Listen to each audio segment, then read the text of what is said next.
Hey, welcome to Good Morning Football presented by Truist. We are just one sleep away. You just got to go to bed tonight, wake up tomorrow, and there is divisional round football for you. My name is Kay Adams, Nate Burleson, Peter Schrager, Kyle Brandt, all joining the show. We are brought to you by Truist, and it is time to get some headlines. Ian Rappaport joining us to kick off this hour as he did all morning. Ian, big news in the coaching world continuing to break. What's going on with Atlanta? What's going on with everything? Okay, well, let's start with the Atlanta Falcons. Clearly, they identified Arthur Smith, the Titans offensive coordinator, as their top choice as head coach. I know the two sides have been in conversation since late last night, and Arthur Smith was slated to go to Detroit today for a second interview. That did not happen.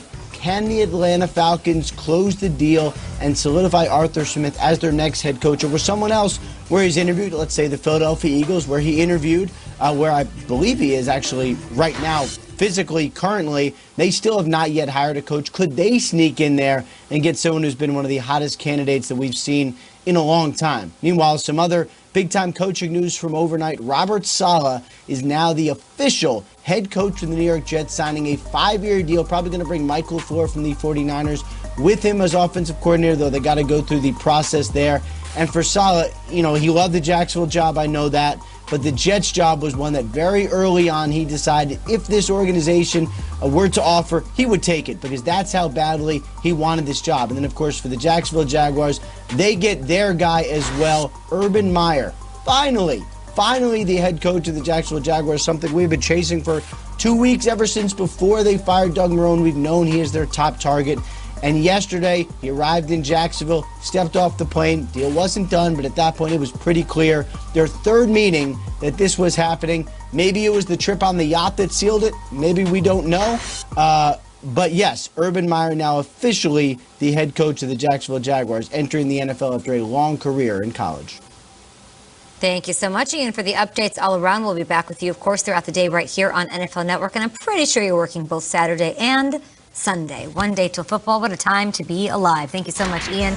The road to Super Bowl 55 continues this weekend. That's right. The momentum building. The pressure is at an all-time high. The final 8 teams looking to punch their ticket to Championship Sunday. Kyle said it. They're not looking to just make it this far. If you're in this far, you're about winning the whole damn thing. Let's go. Divisional Playoffs presented by Intuit TurboTax Live. The action kicks off Saturday at 4:30 p.m. Eastern. A pleasure to welcome my friend to the show, our very own Taylor Bashade, with the latest on the Rams. Up? Girl, it is early on the West Coast. Thank you for joining us. I know you guys you're are the super only ones excited that I for would Rams. wake up this early for. Yeah, I know that. Sending that love right back to you. Taylor, let's get to talking here. You got some big news about the quarterback situation in L.A. yesterday to tell us. Give us the deets. Yeah, Kay, no mind games, no mystery, no trickery as to which quarterback is going to start this week. It's back to Goff, just like it has always been. John Wolford was ruled out with a neck injury, but he will travel to Green Bay with the team. Bortles will back up Goff. I will admit, however, that there was some drama around last week's decision to name Wolford as the starter when Goff was clearly healthy enough to play. Goff spoke Thursday and said he wasn't happy with the decision. He and Sean disagreed on the status of his thumb. Goff said, listen, we're 2 grown men. We're allowed to disagree. It's not the end of the world. The most important thing is that I was able to come in and get the win. Jared admitted that he does have a chip on his shoulder about it. He had one last week, but he used it to his advantage in the game against Seattle. So while Sean McVay and Jared Goff's relationship might not be exactly where it was their 2018 Super Bowl year, they're both ready to find a way to move forward, and moving forward is hopefully going into Green Bay and getting the win. Okay, so Taylor, we now know that Jared Goff is the starter, but how confident are they in his throwing ability with that thumb? Look, he's healthy enough to play. He played last week, and he said this week that his thumb is progressing. It's getting better every day. He said there is a little bit of soreness, but it's certainly not going to impact his ability to throw the ball. One thing that is very noteworthy is that he was practicing with gloves on both hands this week. So while he is fully healthy, he isn't at full capacity because he usually doesn't play with gloves.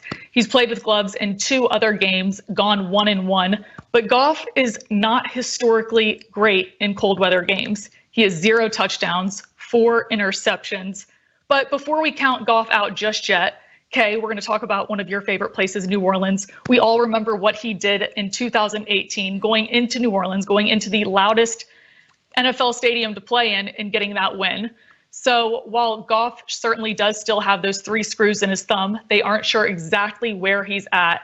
They know that he is their quarterback and he has the ability to get it done. The Rams are just hoping that that is the quarterback that they see on Saturday.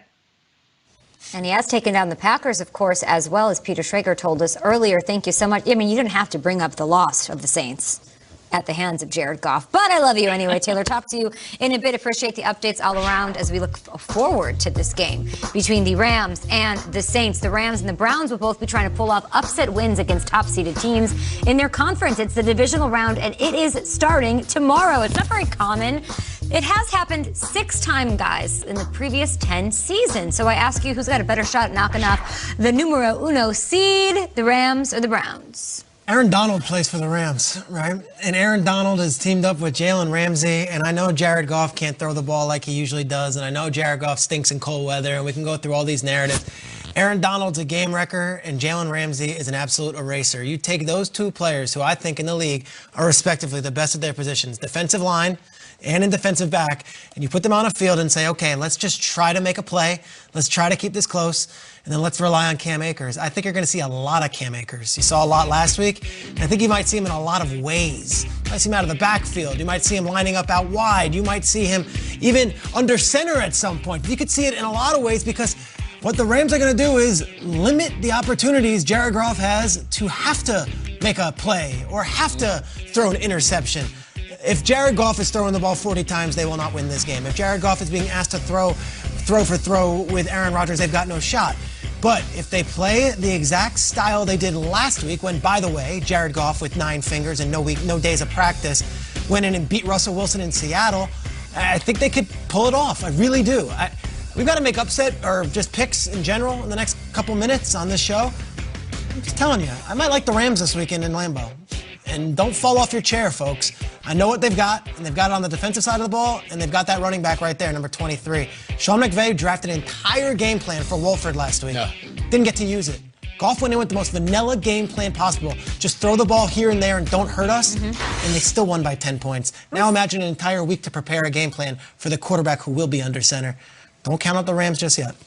Peter, can't you just feel people at home like shaking their heads when this goes on Twitter and they're already typing in their GIFs about your take and it's Michael Jordan saying, stop it, get some help. Like they can't see it. It's Rodgers, it's Lambeau, Jared Goff. But I think you might be onto something because we have the number 1 offense versus the number 1 defense.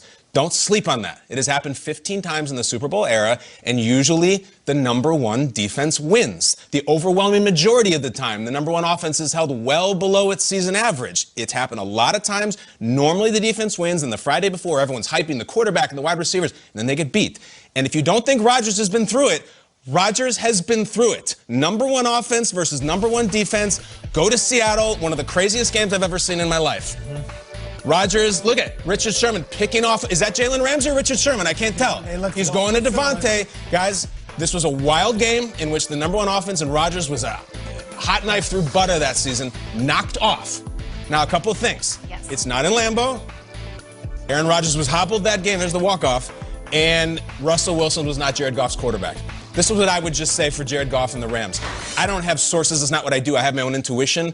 I think if John Wolford was healthy, I think he'd be out there this week. I think Jared Goff, a number 1 overall pick, a franchise quarterback, $100 million, would be sitting, a healthy scratch. If you are not mad now, Jared Goff, I'm sure you know what time it is. I'm sure you know what's up with Wolford and McVay and you. If you're not mad now, you never will be. Go play your ass off because it's happened before. Peter, he's got to make some throws in this game. I know. I mean, he's got to do the 3rd and 12 thing, where it's 3rd and 12 at Lambeau, and oh my God, Jared Goff just uncorked one for the first time. To Taylor's point, and she's great at what she's saying here, there was about 13 of those opportunities in the Superdome with fans, and he made it happen. They were down in that game 13-0, and with fans screaming at them, and Jared Goff was the better quarterback than Drew Brees in that NFC Championship. Trace, does he have that in him to get Yes, mad? he's done it. To get, no, not to complete a nice play and win. I'm saying to get mad about what's going on. Does he have that dog in him? That I don't know. You think? I think he's got that fire. I call him hummus. He seems boring as hell. He's like a flat line. Is he have a dog? I think so. I mean, if you're telling me his career's on the line here, yeah, I think so. If not now, let's go. Very rich man. Yeah, and sometimes that makes people happy and sedate. What do you think, Nate? You're sometimes rich, man. people don't have. Sometimes people don't have. Sometimes people don't need that demeanor. You don't need a dog in you to go out there and be spectacular. You need to have the dog in you. You don't need to be You need outward. to express it. You don't need to express it. He could be as chill as ever and go out there and get You'd the be win. like Eli, you'd be like Flacco. I mean, But I like his take We've that he's seen that saying he wants before. to see him mad because he knows what time it is. I don't know if he is mad about what time it is. Eli and Flacco weren't getting benched maybe on the way to their Super Bowl run. There we go.